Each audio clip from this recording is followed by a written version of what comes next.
is not good that the man should be alone. And in Amplified Version it says it is not good, that is not beneficial for the man to be alone. Okay? Now, let me take us back to Genesis chapter 1. Up until now, you will see that everything that God created, God said it was good. When He created the earth, He said it was good. Everything that God created in Genesis chapter 1, He said it was good. And in fact, by the time He got to verse 31 of Genesis chapter 1, He looked at everything He had created and He said it was very good. But here we have, in Genesis chapter 2, as God now began to form the things He had created, then He saw that the man was alone. And then He said,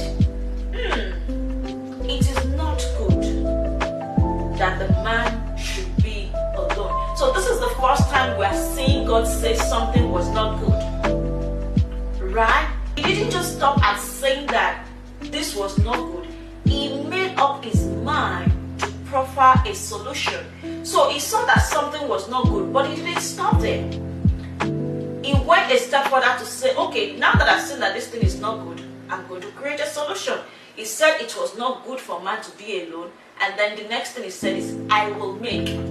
So I'm going to rectify the situation. Okay? So he immediately had a solution for the problem he saw. And that's the thing about God. God is always proactive. He does not just identify a problem. He always has a solution to whatever problem He identifies, right?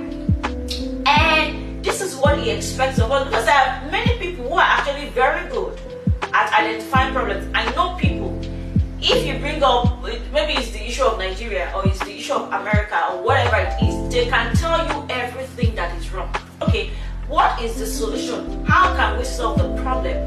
They cannot point at something. They are very good at identifying problems and seeing what is wrong, but they are never able to come up with possible solutions, right? And some, I even know somebody who would not come up with possible solutions, but even the solutions that you come up with, they will find ways to nitpick and tell you why that solution you brought up would not work. But okay, you come up with another solution, they can never come up with it. Okay? So, but God is not like that. He does not just identify problems. He provides solutions to the problems He identifies, and He expects us to work in